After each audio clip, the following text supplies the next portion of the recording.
rakkoon qabu saba biraa isaan amma maqaa balleessan.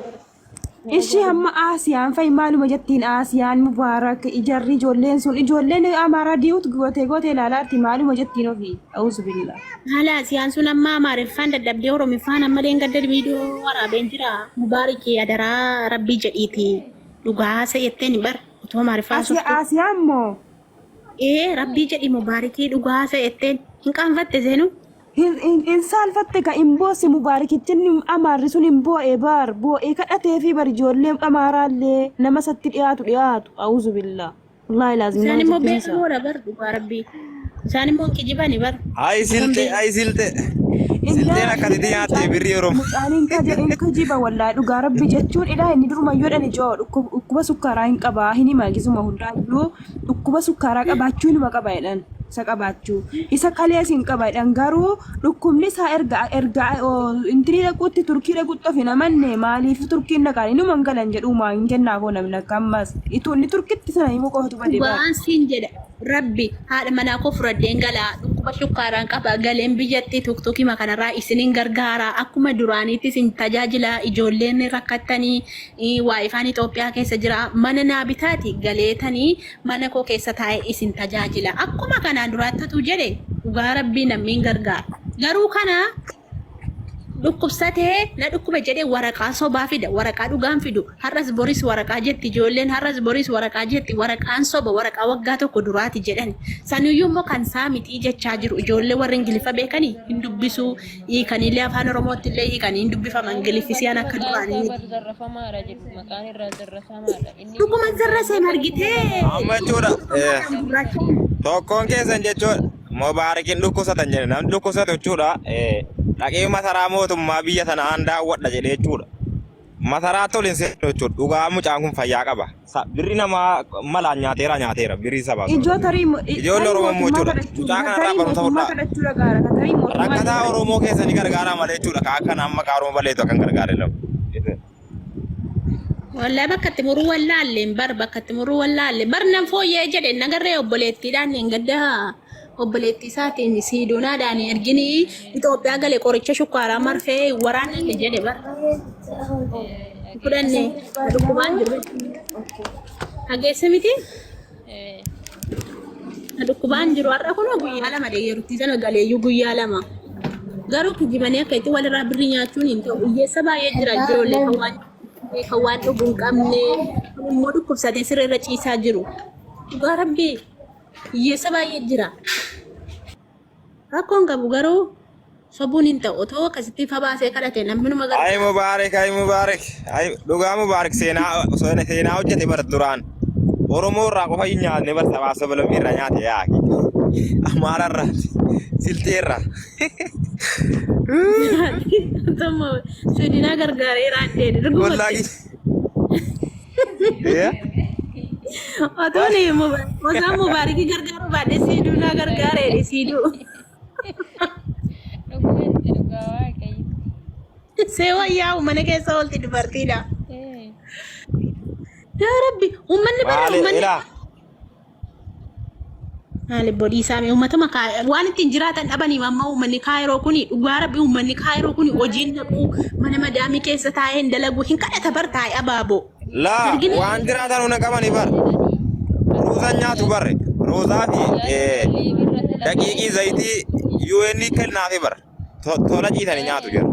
Birrii jechuun namoota xiqqoo kaffaltii immoo qabu bar waan ittiin nyaatan ni qabani garuu waan ittiin biyyatti ergatanii fooyyessan barbaadu malee. Waan nyaataa jechuudha ji'a ja'an kennitiif jechuudha UN birrii xiqqoollee agayee jira nyaatan manallee kenniti jarri baqattoota waan ta'aniif. Kanaaf mana madaamii gallee hojjechuurra asirra teenyee kan argannutu caala jedhani bara. Amma ijoollee humna keessa fiduu wayya moo teessanii kadhachuu wayya daraa Rabbi bar kadhattu see bataskaana maaramii fi lafiitii keenyaa fakkaatu bar.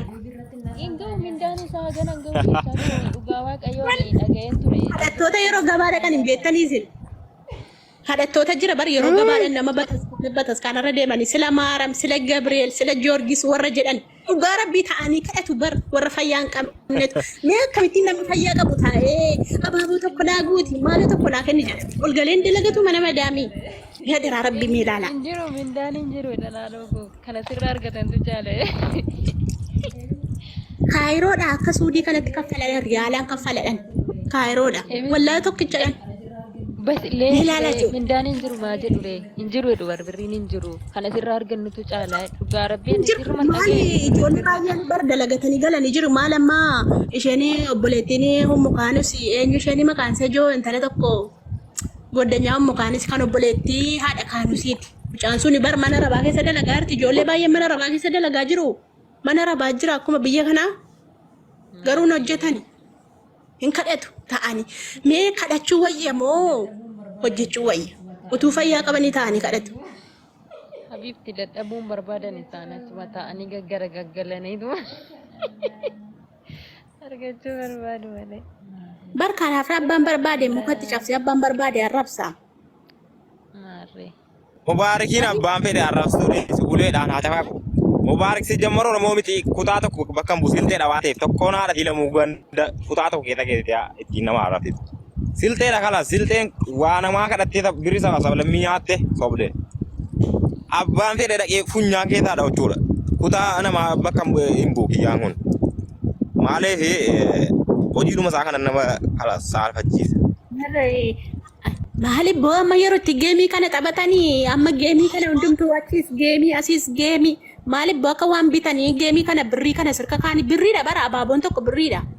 Abaaboon shanii riyaala suudii saantima 32 abaaboon shan riyaala suudii saantima 32 abaaboon 160 kannii riyaala suudii amma barmeexaa isheen namarra kaa'an suni riyaala suudii birrii 9 ilaal kadhaa miti kun. Birri dabar birri dan bitela tapi birri nanti saya nama kenno kisaran itu siapa? Allah di dia amma Allah darbe birri di bangku tenture na di la kenno di dabba ko amma yesu man nage ani moto krogi sadan saat ini junan ken tikrogi sadi kabami timbeta sadan saat ini junan ken garu jechu nanti saya amma birri ko guten ken nafi kenno akka wan bitte narka kensetu akka waan bitte abaabu guuti maala hin dhufe guuteetti maal dattee hojiin hojjettu akka koo mana madaami keessa. Ilaa amma si jammar jechuudha mubaarak kana eeyyudha beektaa ka guddise mubaarak kun eeyyudha beektaa shamarranii barra maaliif duraan sagalee shamarraniif ta'a ture beektaa inni ittiin guddachuu fedhe beektaa isiniif sagalee ta'a hattaa ture duraan jechuudha waggaa 2 dura jechuudha. Gaste ferrachuudha ijoollee dhiiraan gashu maaliif goddanyaa shamaraa ta'e jechuudha isiniif bu'aa ture beektaa isiniin qabee gudde wannum inni jechuudha dhugaa namutti guddisee darajaa kanaatiin geessiif jechuudha shamarran mubaarak kana waan duniyaan guutuun beekuudha. Abbaa miti kinaadhaan moggaafame. Mubaarikii yoomin bare beektaanii baramee mucaa Aashaa jedhamti tokko biyya biraatti qabamte mucaan seellee birrii gargaaraa jedhee bo'u tokko. Waggaa jaha baranaa na fakkaata waggaa jaha waggaa 5 natti fakkaata yeroo sanan bareen mubaarikiin waasappii isa yeroo sanan qabadhee tureeyyu amma na duraa badeeyyu nan kaase garabbi maal yoo jarri saalfiin qabanu kun obbolee tataa pirezidaantii maammeen gartanu jarri jechuudha Itoophiyaadhaa kun kan kadhatu afaan sabaaf sablammiiti. Arara ndandamu wanta kasi sobaan kadhachuun hin danda'amu bakka yoo bakka rakkattee bakka na rakkadhe birrii kana naa kennite nama gaafachuu waan akkas akkasiin barbaade naa kenni jechuu malee anamma kana amma argite jechuudha kaayirootti hin deebi'u mucaan kun kaayirootti hin deebi'u dhugaa rabbii wanti kun soba ta'an amma argite yoo inni kaayirootti deebi'e achumatti hafa malee hin deebi'u. Asiliin hin fannisa biyyeen nu nyaatte lanu komsa. Wallah nan shakke asiliin shakke nuqqaamsa maakiin faalillee amma jibbanii adduseen jibbee amma jechuudha asiliinii fi ijoollee Oromoo kaayiroo keessa yeroo hundaqe qabanii ukkaansuudha dhugaa ukkaansan dhugaa. Ukkaansa akka mucaasaa al tokko reebanii biyya galchanii tokko yaadatta waadii moo eenyunni kan hin viidiyoo isaa waraabee gaddiisee tokko 100 wayin ilaalame sana. Ani bari dhiyen namoo ture? Waa'ee Suudii naaf haasa'aa sana barreebanii biyya galchaniif lubbu.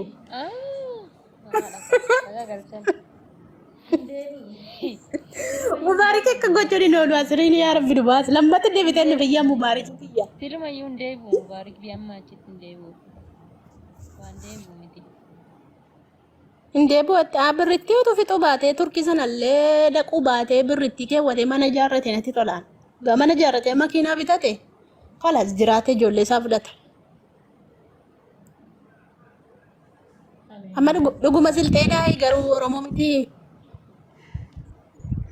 Birrii kana maal abbaa ta'a makiinaa bitata sobii nama kadhate amri rabbii irraan keenya na dhukkubsate jedhee nama sobaa ergaa caccabsuu ture makiinaadhuma isaayyuu maa nama soba maal kaayiroo taa keessa sadaqaa kadhatee hin jiraatu. Soba immoo afaanuma nama bareen. Afaantu nama bareen soba kana jiru. Cabiyyeetti tokko maaliyaati maal cabaa? Waan isaan nu galu dide amma Mubaarikiin nan jaalladha bara hiyyeessa gargaara nan jaalladha garuu waraqatti matulaa yerootti namni waraqaa gaafatutu xoqqennaan irraa gabboo abboo. Dhugaa maal Mansuuriyyuu kabajuu dide engadda nagarree borii fi Mansuurii waraqaa fide ennaan xoqqennaan daqiiqaa 30 boodeeraa bu'e. Amma beektaa mucaan kun amma kalas walumaa galatti aga godhe birii namaa ol sassaabateera miti. Dhaqee mataraa mootummaa daawwachuun kun biltsiginnaa achi keessaa tana walii galeera. Biltsiginnaan filaa nama baqataa biyya namaatti galechuudha hin gabbarti beektaa maaliif nama siyaasa keessa ture kana hin jaallatti beektaa uummanni biltsiginnaa kun. Mana fudhateera kalas kullamuu achumaa bakka. Wanti inni hojjetu obboleessuma taatana pirezidaantii maammee sana jechuudha. Akkuma sanaatti jiraachuudha malee. Nama hojii qabattee tuqtuun kanarraa soba malee hojii bu'aa mootummaa kana walitti qabatteeti bareedes. Hin kenniti biltsiginnaani kochuudha kana akkanaa jechuudha dhugaa rabbi hojii hin kennitii fi damoosan kaffalti maaliif mee jechuudha nama kalas nama beekanti qabachuudha nama.